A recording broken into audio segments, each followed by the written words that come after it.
ভালো internet গোলিও from বেথডরি। আজকে একজনের বিয়েতে এসেছি, একজনের না দুজনের। বলে যে শ্বশুরমশাইয়ের বিয়েতে এসেছি। শ্বশুর মশাই আর শাশুড়ি দুজনের বিয়েতে এসেছি। এটা কি ধরনের কথা? কেন? শ্বশুর আর শাশুড়ির বিয়ে তুমি দেখতে পারলে? হ্যাঁ, তাই ভাগ্যবান। এই যে আমার শাশুড়ি সীমা, বলো বলো, বারোই সীমা বারোই, আর আমার শ্বশুর মশাই সীমা দাস বলে হইলু।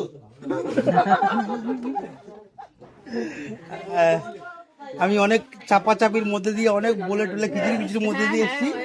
সময় বার করে এসেছি। আমি একটুখানি সময় বার করে বিয়ে করতে এসেছি। একটুখানি সময় বের করে এত বড় বিয়ে হয়? এক মাস সময় পেয়ে আমি বিয়ে করতে এসেছি। অনেক সময়। তা বিয়ে খেতে এসেছি, আমাদের খাওয়া দাওয়া কমপ্লিট। ডাকাত ভিডিও করছে, পারফেক্ট শট। ভিডিও করছে ডাকাত। সব তোর জন্য। এই যে ডাকাত ভিডিও করছিল, আমার ভিডিওগ্রাফার এই যে ডাকাত, মুখ ঢাকে তবুও ডাকাত। আর আমি এইদিকে উল্টো দিকে আছি। এনো তো আমাদের ডাকাত আগেই খেয়ে নিয়েছে, আমার বুগ্গু আগে খেয়েছে, আমরা পরে খেলাম।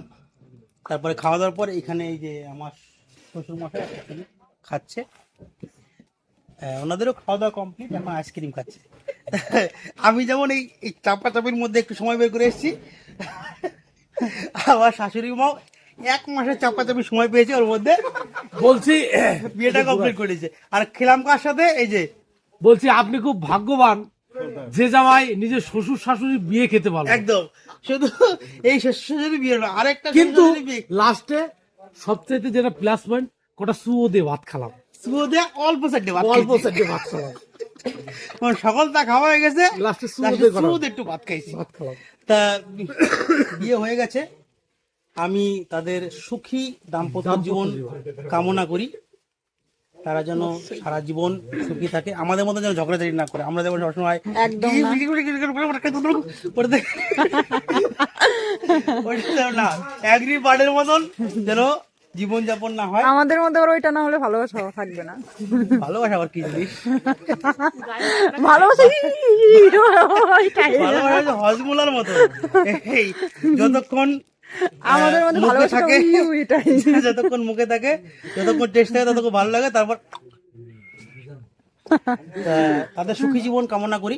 অবশ্যই। শাশুড়ি মা আমার, মানে আমি যে ডিপার্টমেন্টে আছি ওই ডিপার্টমেন্টেই আছে। এটা খুব একটা মানে হেক্টিক ডিপার্টমেন্ট, প্রচন্ড প্রেশার চাপের মধ্যে থাকতে হয়, তবুও চাপ প্রেশার মধ্যে নিয়েই সমস্ত কিছু নিয়ে যেন তারা সুখে থাকে। আমি ডিউটি করতে করতে রাগ করে বিয়ে করতে চলে এসেছি, ডিউটি চাপে। বুঝতে পারছো ঘটনাটা কি? তাইলে রাগ করে মানে বিয়ে করছিল, হ্যাঁ। তাহলে আর সাহেবকে তো দেখানো, সাহেব এই যে আমার মানে বন্ধু বলতে কি, আমার শ্বশুর মামা বাড়ি এলাকার, শ্বশুর বাড়ি এলাকার ছেলে। ট্রেনে ট্রেনে ট্রেনে বা স্টেশনে, মনে স্টেশনে একদিন পরিচয় হয়েছে, তারপর থেকে বললে চলে, আমার যেহেতু ভাই। আচ্ছা, ছোট শ্বশুর। তো ওই একদিনের পরিচয়, আমি যেহেতু আমি ভালো ছেলে না, ভালো ছেলে না, আমি ভালো ছেলে, সেটা ডাকাতের কাছে জিজ্ঞাসা করো তুমি ভালো ছেলে। তাই এই তার জন্য আমি সবার সাথে খুব ভালোভাবে মিশি। তো সেই সূত্রে আমার সাথে বন্ধুত্ব হয়ে গেছে। সবার সাথে আমার যার সাথে কথা হয়, পরিচয় হয়, সবার সাথে বন্ধু। শাশুড়ি মার সাথে আমার পরিচয় হয়েছে ব্যারাকপুরে।